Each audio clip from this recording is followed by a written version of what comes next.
All right, so now we've just covered your circle, which lives up here. The last thing we need to talk about is specifically shared work sessions. So we talked about the first type of work session, which is the synced one, where in a work session you have the ability to effectively join a room with, your buddies, your friends, your peers, your co-founders, whatever it may be, and that way you're basically opting in to be held accountable by your friends. They can see when you get distracted, and so you're less likely to do so. The next type, and this is more of an organized version of that, is the shared work session. So when you start a work session, as opposed to it being solo, you can toggle the shared button. From here, you do the normal thing of, you know, um, choosing your session type. And then down below, you see, so I'm Jordan, effectively. You're currently in what's effectively a party. So you can imagine any sort of battle royale game or whatever where you queue up, you join a party like Fortnite. You can choose to invite people to your party. So let's say I invite Alex here. He's online, so he's doing this demo alongside.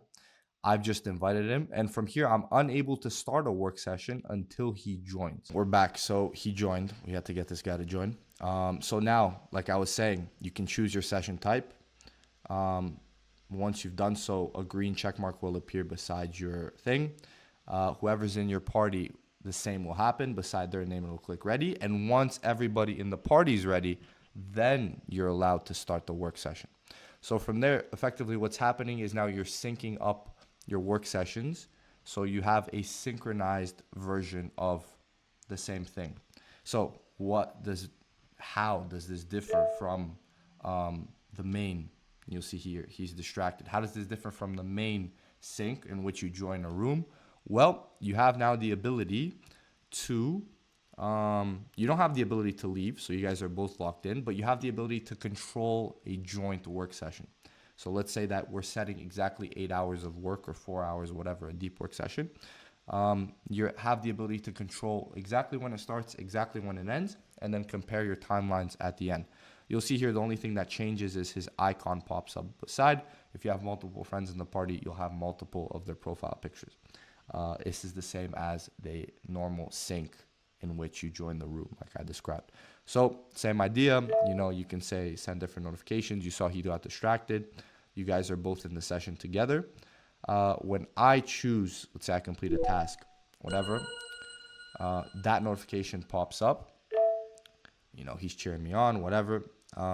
When I choose to end the work session, like so, it now ends for everyone in the shared, session. So from here, your session summary will load not only your timeline, right, the admin's timeline up here, but everybody in that party. So you'll see Alex was distracted by Discord 10 seconds in.